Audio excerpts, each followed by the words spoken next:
सचिन शेख नमस्कार. नमस्कार. आज तुमच्या गावामध्ये हे जलसमाधी आंदोलन स्वाभिमानी शेतकरी संघटनेच्या वतीनं घेण्यात आलं. हो मोठ्या प्रमाणात शेतकऱ्यांचं या ठिकाणी पाठीमागे जे पूर आला होता त्याच्यात नुकसान झालेलं आहे. हो नक्की तुमचं काय नुकसान झालेलं आहे आणि भूमिका काय आहे? अचानक पाणी सोडल्यामुळे हे पूर्ण 2.5 एकर क्षेत्र माझं पाण्याखाली होतं. तर त्याच्यामधली जवळजवळ कमीत कमी 1 एकर क्षेत्र माझं वाहून गेलं. गेल्या वर्षीसुद्धा पूर आला. तर गेल्या वर्षी पूर आल्यानंतर सुरक्षा वॉल जी होती गेल्या वर्षी वाहून गेली, अर्धी काही तुटलेली आहे इथं. त्या अवस्थेत तुम्ही बघू शकता हे काय ते काय. आणि ती गेल्या वर्षी वाहून गेली. मी तो पाठपुरावा केला, पाटबंधाऱ्याला वगैरे सगळ्यांना मी अर्ज केला. माझ्याकडे ती पोच पण आहे. कोल्हे साहेबांना माहिती आहे, त्यांना मी अर्ज ते दिले होते त्यांच्याकडे पण काय. त्याचा पाठपुरावा केला पण ती काही झालं नाही ते काम परत तसं. आता परत ह्या वर्षी परत पूर आला. ह्या वर्षी पूर आला तर पूर्ण शेतामध्ये पाणी आणि पूर्ण शेतामध्ये पाणी जाऊन कमीत कमी बरीच शेती वाहून गेली. तुम्ही याचे फोटो वगैरे व्हिडिओ काढू शकता काय.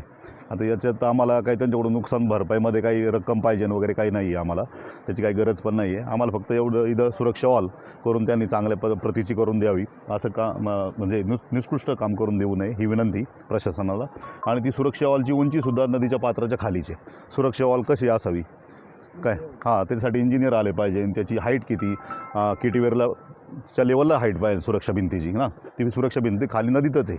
सुरक्षा भिंत म्हटल्यानंतर तटबंदी झालं पाहिजे ना क्षेत्र, ते होत नाही. आणि केटीवेर आहे इथे, आणि केटीवेर आहे म्हटल्यानंतर ह्या क्षेत्राला कंटिन्यू कवर पाहिजे. इथं सगळं पोयटा आहे, सगळी माती आहे इथं. आता ही सुरक्षा वॉल बांधली जी इकडे या साईडला, तर इथे 25 ते 30 फूट खोदलं होतं. खडासुद्धा निघाला नाही, एक दगड काळा पाषांत मुरुम निघाला नाही. इथे पूर्ण माती आहे, पोयटा आहे. त्यामुळे पोयटा आहे, क्षेत्र वाहून जाऊ नये. एक तर आजकालच्या शेतकऱ्याला लिमिटेड शेती आहे सगळी आम्हाला काय. मग त्यामुळे इथे सुरक्षा वॉल चांगली व्हावं ही विनंती आहे प्रशासनाला काय. आणि ह्या केटीवेरचं त्यांनी काय केलं, पाणी सोडताना अचानक केटीवेरचे 3-3 धाबे तसेच ठेवले होते. त्यामुळं त्यांच्या आशा कुठं त्यांचे काम असं गलत कारभार, त्याच्यामुळे पाणी एवढं आतमध्ये अजून जास्त शिरलं. पावसाळ्यापुरते ढाबे काढले पाहिजे. हां पावसाळ्यापुरते तरी त्यांनी बघितलं पाहिजे धाबे सगळ्या केटीवरचे खोललेत का, त्याच्यानंतर पाणी सोडलं पाहिजे ना. बांधकाम झाल्यानंतर किती दिवसांनी होऊन गेली? एक वर्ष बांधकाम झालं, 3 वर्ष होऊन गेले बांधून, आणि गेल्या वर्षी वाहून गेली. साधारण असं शासकीय यंत्रणेशी संपर्क साधला, अर्ज विनंत्या केल्या, सगळं केलेलं आहे. त्या ठिकाणी तुमच्या विनंतीला मान दिला गेला नाही. ऐकलं गेलं नाही.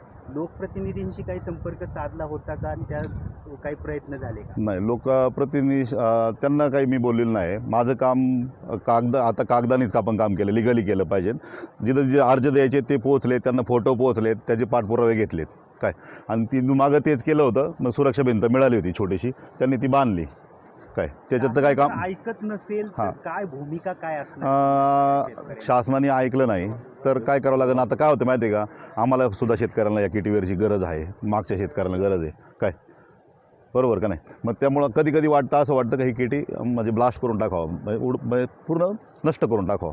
कारण का क्षेत्र माझं खूप जाते. पण मला कधी कधी असा प्रश्न पडतो का माझे जे भावकी आहे सगळी गावकी आहे काय, हे पण पुढं या केटीवेरवरती अवलंबून आहे. त्यामुळं मग कधीतरी मला छातीवर दगड ठेवावा लागतो. ठीक आहे बुवा, सगळ्यांचं कल्याण होते, पण सगळ्यांचं कल्याण होता 5 शेतकरी मरतात याच्यात काय. 5 शेतकऱ्यांचं वाहून जाते, त्याच्यासाठी काहीतरी प्रशासनाने करावं ही विनंती. हां या जय शिवराय. माझं नाव सचिन गोपाळवाणी. मी नदीच्या लगतचाच शेतकरी आहे. सुमारे एक 12 ते 13 गुंठ माझं क्षेत्र वाहून गेलेलं आहे.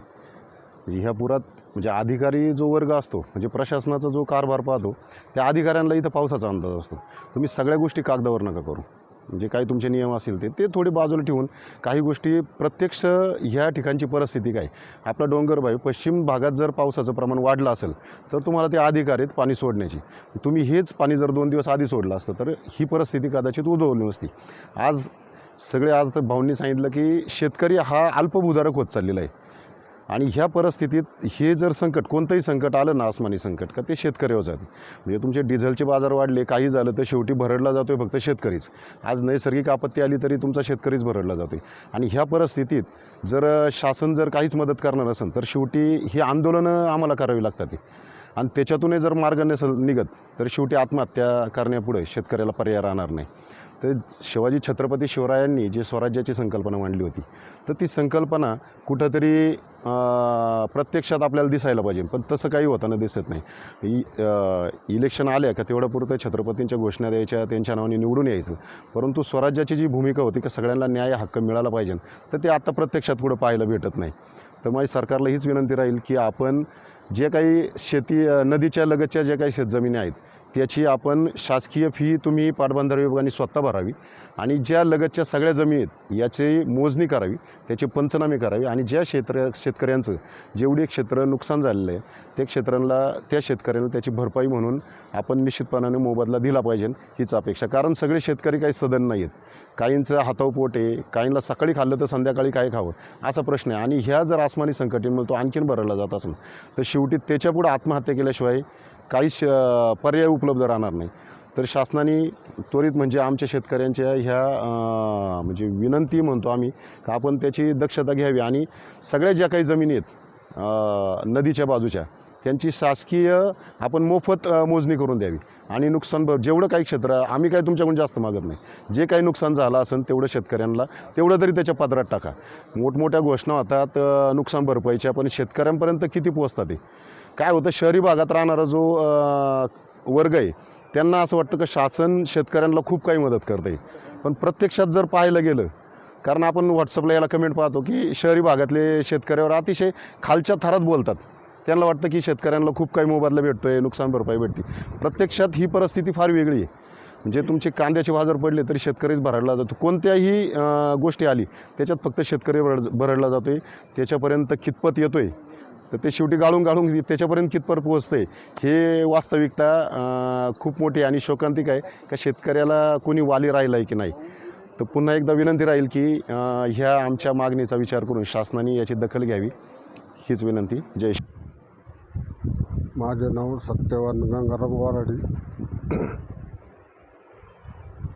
नदीला अचानक रातचं पाणी सोडल्यामुळं आमची नदीकाठची जमीन बरीचशी वाहून गेलेली आणि डापे काढले नव्हते शेतीचे, 3 डापे तसेच होते. त्याच्यामुळं सगळं पाण्याचा पुरो जमिनीकडे आला आणि जमीन खरडून वाहून गेली. जमीन वाहून गेली? आमची आहे तरी 7-8 गुंठे गेली वाहून. अधिकारी आले, पाणी झाली आहे, पंचनामे केलेत? नाही, काय नाही झालं, अजून काहीच नाही झालं. काय अर्ज विनंत्या केल्या आहेत? केलं, सगळं झालं करून.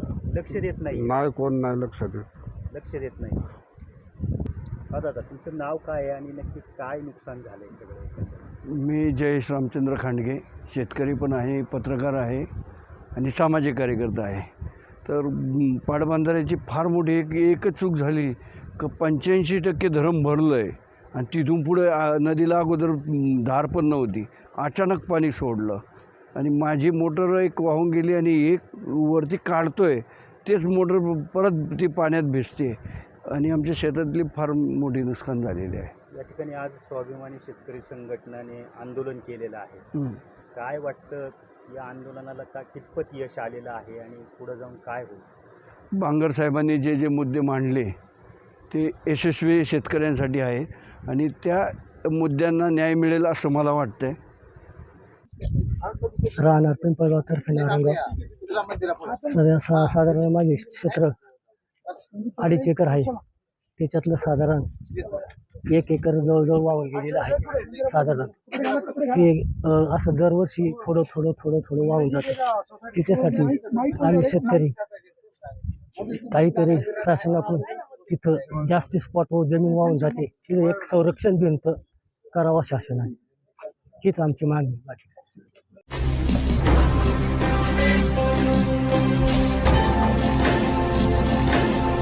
ताज्या घडामोडी आणि नवनवीन माहिती मिळवण्यासाठी समाज दर्पण या YouTube चॅनलला सबस्क्राईब करा आणि बेल आयकॉनवर क्लिक करा.